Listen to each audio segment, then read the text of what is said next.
नमस्ते दोस्तों, आज मैं अपनी अलमारी की सफाई करने वाली हूँ। मैंने अपने घर के सारे काम ख़त्म करके दोपहर का टाइम जब सब कोई नैप ले रहे होते हैं, उस टाइम में मैं ये क्लीनिंग करती हूँ। आप लोगों को नैप लेना पसंद है तो 1 घंटे की नैप लेने के बाद भी ये काम कर सकते हैं क्योंकि इस टाइम में कोई आपको डिस्टर्ब करने वाला होता नहीं है। आप आराम से इस काम को कर सकते हो।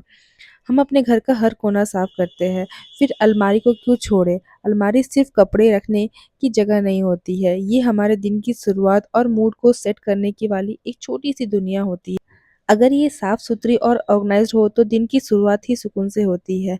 अगर उसमें कपड़े ठूसे हुए होते हैं तो ना ही कुछ ढंग से दिखता है और ना ही ढंग से निकलता है। तो मैंने सोचा बस अब और नहीं, अब मैंने अलमीरा खोला और सारे कपड़े जितने भी सामान अलमीरा में थे सबको बाहर निकाले। कपड़े, मेकअप का सामान, ज्वेलरी सभी चीज़ों को अलमीरा से निकाल कर बेड में रखा। कुछ-कुछ पार्सल तो मेरे ऐसे थे जिसकी कि मैं अनबॉक्सिंग ही नहीं की थी, तो इसे मैं आज अनबॉक्सिंग भी करूँगी। फ़िलहाल मैं सारे सामान वग़ैरह निकाल के एक जगह कर लेती हूँ। मैं निकालते-निकालते थक गई थी, सोची मेरे मेरे कबर्ड में इतने सारे कपड़े, ये बुक को मैं कब से ढूँढ रही थी, मेरा प्यारा फर वाला बुक। कई बार ऐसा हो जाता है कि अच्छे-अच्छे कपड़े सिर्फ़ इसलिए नहीं पहन पाते क्योंकि वो दिखाई नहीं देते हैं। बोलते हैं ना इंसान गलतियों से ही सीखते हैं, तो मैंने कुछ गलतियों से सीखा है, तो मैं आप लोगों को भी ये सजेशन ज़रूर देना चाहूँगी कि हर 2 से 3 महीने में आप कपड़ों की अलमीरा की ज़रूर सफाई कर लें। मौसम बदलने पर जैसे गर्मियों से सर्दियों या सर्दियों से गर्मी, तो बिल्कुल करनी चाहिए ताकि मौसमी कपड़े टाइम पर दिखें और पुराने कपड़े सही से स्टोर हो जाएँ। जब भी आप अलमारी क्लीन कर रहे हो तो जो भी कपड़े आप निकालते हो सर्दी के हो या गर्मी के हो, सारे कपड़ों को एक बार धूप ज़रूर दिखा दें ताकि कपड़ों जल्दी ख़राब ना हो। फिर आप लोग कपड़ों को छाँटें भी ज़रूर। जो आप कपड़े नहीं पहनते हैं उससे अगर आपको किसी को देना है तो दे दें या कोई काम करना है तो उससे कर लें, या कोई ऑर्गेनाइज़र बनाना है, कुछ भी क्लीनिंग करना है तो उससे आप कर सकते हैं। इसी तरह ये कुछ-कुछ टिप्स हैं जो कि नए कपड़े आने पर पुराने कपड़े छाँटे, कभी-कभी कपड़ों को हवा लगवा दें सर्दियों वाले ख़ास तौर पर। मोहरों और ज्वेलरी के लिए एक अलग स्टेशन या छोटा डब्बा रखें। महीनों के बाद सफाई करने के बजाय हर 2-3 महीने में 10 से 15 मिनट का एक सेशन रखें जिसमें आप एक सेक्शन साफ करके फालतू सामान हटा दें। आप लोग मेरे होम मेकिंग वीडियो में बहुत अच्छे-अच्छे व्यूज़ देते हो, बहुत अच्छे-अच्छे लाइक करते हो, प्यार दिखाते हो, मुझे बहुत अच्छा लगता है। इसी तरह से प्यार दिखाते रहिएगा। मैं बहुत जल्दी आप लोगों के लिए बेडरूम मेकओवर वीडियो भी लाने वाली हूँ। आई होप आप लोगों को वो भी वीडियो बहुत पसंद आएगा। तो चलिए सबसे पहले मैंने यहाँ सारे कपड़े निकाल के एक जगह कर लिया है, अलमारी मेरा पूरा खाली हो चुका है और यहाँ एक ड्रॉअर बचा हुआ है, इसे मैंने कुछ टाइम पहले ही क्लीन किया था। अब मैं ये क्लीन करने के बाद अलमारी उसके बाद कुछ किसी दिन मैं इसे भी क्लीन कर लूँगी।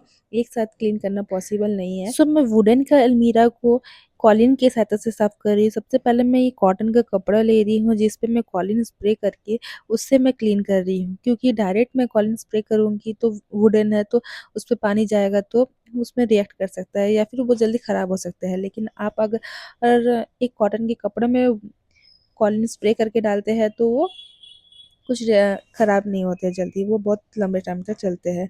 इसी तरह से मैं सारे इसके भी जितने भी ऑर्गेनाइज़र वग़ैरह है सबको अच्छी तरह से क्लीन कर लूँगी।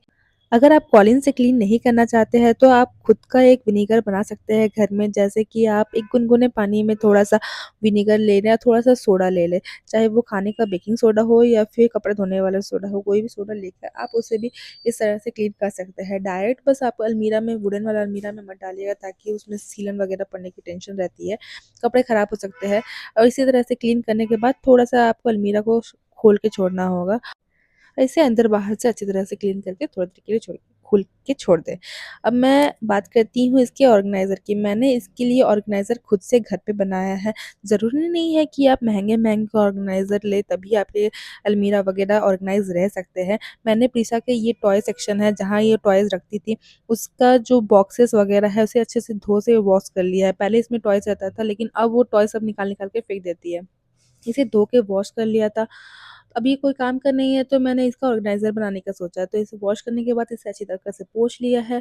पोंछने के बाद देख सकते हैं इसके अंदर कितनी जगह है, कितना स्पेस है, डीप है ये, आराम से इसमें कपड़े ऑर्गेनाइज़ रह सकते हैं। तो इसी तरह से बहुत सारे कलरफुल मेरे पास है, तो मैंने इसके अंदर में एक पेपर रख दिया था फिर कपड़ों को आप सेक्शन वाइज़ बाँट लें, जैसे कि daily wear, festive wear, work wear और कुछ-कुछ कपड़े ऐसे होते हैं कि जो ज़रूरी नहीं है, जो ज़रूरी है रिपेयर या डोनेट वाले या सर्दियों या गर्मियों वाले कपड़े, सीज़नल वाले कपड़े। तो ये देख सकते हैं मेरे डेली वियर ये कुर्ती वगैरह सब मैंने इसमें ऑर्गेनाइज़ करके रख दिया है। कितने अच्छे से ऑर्गेनाइज़ दिख रहे हैं। अगर आपको कोई भी कपड़ा इसमें से चाहिए होता है तो आप कहीं से भी आराम से निकाल सकते हैं। बस इसे रखने के लिए इसे एंड से ही रखना होता है ताकि बाकी सब कपड़े भी ऑर्गेनाइज़ रखें, कोई ख़राब नहीं होते हैं जो भी कपड़े हैं। आराम से जो मैं नहीं पहनती हूँ अभी जीन्स वगैरह यहाँ मैं नहीं पहनती हूँ, कहीं बाहर जाती हूँ तो ही पहनती हूँ। तो इसे भी मैं इसे ऑर्गेनाइज़ करके रख दिया है। कुछ ऐसे कपड़े जो कि अभी मैं यूज़ नहीं करती हूँ, इसके टॉप खराब हो गया है या किसी के बॉटम खराब हो गए हैं, तो ये ऐसे ही रख दिए हैं मैंने। इससे क्या होता है कि कितने सारे कपड़े एक जगह ऑर्गनाइज़ हो गए हैं और आराम से निकाल भी सकते हैं, साफ़ भी दिख रहे हैं। यहाँ मैंने कुछ हैंगर्स ले लिया है वुडन वाले, ये मैंने 99 की शॉप से खरीदा था। प्रीशा का स्कूल ओवर होने का टाइम हो गया था, तो मैं इसको गई थी इसका स्कूल इसको स्कूल से लाने के लिए। ये स्कूल से आई, फटाफट से उस दिन मैंने आइसक्रीम भी बनाया था, तो मैं आइसक्रीम खाया, फिर मैं अपने काम पे लग गई थी। उसे रूम से बाहर निकाल दिया, दादा-दादी साथ खेल रही थी, मैं अपना रूम को ऑर्गनाइज़ करती जितने भी कपड़े थे जो कि प्रीशा को लाने के लिए स्कूल सूट वगैरह थे, तो उसे मैं ऑर्गनाइज़ कर ली थी ऊपर जो कि मैं कहीं बाहर जाती हूँ तो पहनती हूँ, अपने हस्बैंड के साथ घूमने वगैरह जाती हूँ तो ये सब पहनती हूँ, तो इसे मैंने ऊपर हैंगर में टाँग दिया था। ये लहंगा वगैरह मैंने नीचे में रख दिया था ताकि वो ज़्यादा यूज़ेबल है नहीं। ये कुर्ती सब जो मैंने अभी ऑर्गेनाइज़र में सेट किया था, देख सकते हो आप इतने सारे कुर्ती ये सब एक ही बॉक्स में आराम से सेट हो गए। ऑर्गेनाइज़र का यही फ़ायदा होता है कि आपका बहुत सारा स्पेस बचा देता है। अगर आपको कपड़े ढूँढने में दिक्कत हो रही तो आप उसे लेबल भी कर सकते हैं। मेरे कुछ और सूट के सेट्स वगैरह थे जो कि मैंने उसे भी हैंगिंग कर दिया था। हैंगर से रखने से क्या होता है ना कि आसानी से आपको ऊपर दिख जाता है। ये सब मैं ऑर्गेनाइज़र में नहीं रख सकती हूँ, ख़राब हो जाएँगे। चलिए अब कुछ अनबॉक्सिंग करते हैं जैसे कि मैंने ये मैक्स से लिया था प्रीशा के लिए टी-शर्ट वगैरह, ये सब मैंने अभी तक खोला नहीं था। ये बैग जो होता है बहुत काम आता है, कभी भी आप इसको यूज़ कर सकते हो मतलब भारी सामान के लिए नहीं, कहीं आप कुछ सामान लेने के लिए गए तो ये बैग को आराम से ले आ सकते हो। मैं इसे हमेशा साइड में रख देती हूँ। मेरा अलमीरा की जो सेकंड वाला शेल्फ था, वहाँ पूरा खाली हो चुका है क्योंकि मैंने ऑर्गनाइज़र में सारा सामान सेट कर दिया था। तो फ़िलहाल मैं अपने पर्स वग़ैरह इसमें रख ले रही हूँ, हैंडबैग वग़ैरह इसमें रख रही हूँ। लेकिन मैं इसे बाद में सेट करूँगी। आप लोग कमेंट बॉक्स में ज़रूर बताना कि इस जगह को मैं क्या रख सकती हूँ। फ़िलहाल मैं अभी अपने जितने भी वॉच वग़ैरह के कलेक्शन वग़ैरह है, वो सबको मैं सेट कर रही हूँ। ये वॉच देख सकते हो सबसे फ़ेवरेट मेरा वॉच यही है। फिर सेकंड नंबर में मेरा ये टाइटन का वॉच आता है जो कि ये भी मुझे पसंद है। फिर बाकी इसके बाद जितने भी स्मार्ट वॉच वग़ैरह है वो सब बाद में इसके बाद आते हैं। चलिए अब अनबॉक्स करते हैं कि क्या पार्सल आया था जो मैंने इसे अनबॉक्सिंग ही नहीं किया था। तो ये मेरे डिओड्रेंट थे तो ये सब मैं डिओ का सेट मँगा के रख लेती हूँ कि कब ख़त्म हो जाए, इसे यूज़ करना पड़ जाता है। यहाँ मेरा सनस्क्रीन, परफ्यूम वग़ैरह सब मैंने ऊपर वाले शेल्फ में रख दिया है ताकि जो चीज़ मुझे डेली यूज़ के लिए ज़रूरत पड़े तो इसका अभी जो मॉल गई थी तो मैं ये पैक परचेज़ किया था लिपस्टिक रखने के लिए, जितने भी लिपस्टिक मेरा है, सारे लिपस्टिक मैं इसी में रखती हूँ। जो सबसे फर्स्ट वाला था वो पीएच लेवल वाला लिप टिंट था जो कि मेरा लिप्स के कलर में ही वो कन्वर्ट रहता। सेकंड वाला था जो बुलेट लिपस्टिक था, ये है जैकलिन का पिंक शेड लिक्विड में। इसी तरह से मेरा बहुत सारे लिपस्टिक है जैसे कि ये शुगर का ये है ब्राउन शेड में। मुझे लिपस्टिक का बहुत शौक है तो मेरे पास लिपस्टिक के कलेक्शन बहुत सारे हैं। ये पर्पल शेड में है जैकलिन का और मैं प्रोनाउंसिएशन सही कर रही हूँ कि नहीं पता नहीं, शुगर का रेड में है, शुगर का मैरून में है। फ़िलहाल मेरे पास इतने ही लिपस्टिक है। मुझे ऐसे लिपस्टिक का कलेक्शन बहुत ज़्यादा पसंद है। इन सारी चीज़ों को मैं सबसे ऊपर वाले टॉप में ही रखती हूँ ताकि मुझे आसानी से मिल जाए। ये मेरे फॉल्स नेल्स है, ये मेरे दुपट्टा है जो कि शादी का है। ये मुझे हर फंक्शन में काम आता है, चाहे शादी का हो, चाहे कोई पूजा-पाठ हो या व्रत कर रही हूँ, इसलिए मैं इसे सामने रखती हूँ, आसानी से मिल जाता है। काम के बीच में अपने आप को एंटरटेनमेंट करना भी ज़रूरी है, तो मैंने इसे थोड़ा-सा अपने आप में पहन के देखा कि कैसी लग रही हूँ मैं। उसके बाद मैं अपने बैक टू वर्क में आ गई।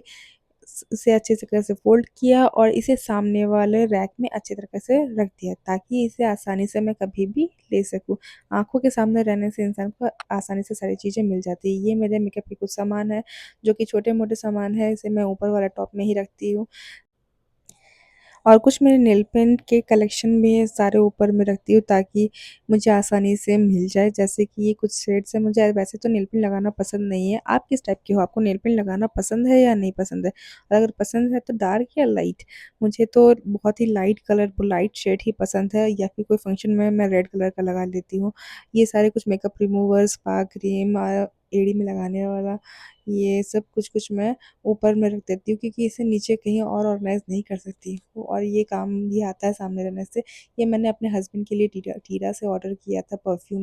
मैंने फर्स्ट टाइम इतना महँगा परफ्यूम ऑर्डर किया था, पर खुशी हुई, और मेरा वार्डरोब भी ऑर्गनाइज़ हो गया है, देख सकते हैं अब कितना नीट एंड क्लीन लग रहा है। मुझे भी वार्डरोब देख के बहुत खुशी हो रही है। ये सेकंड वाला ड्रॉअर में क्या रखा जाए, आप लोग कमेंट बॉक्स में ज़रूर बताइएगा। आप लोग को ये वीडियो कैसा लगा है कमेंट बॉक्स में बताइएगा। अगर आप लोगों को मेरा ये सब वीडियो अच्छा लगता हो तो प्लीज़ लाइक, कमेंट, शेयर कर दीजिएगा। नेक्स्ट क्या वीडियो डालूँ उसका भी सजेशन बॉक्स में ज़रूर बता दीजिएगा।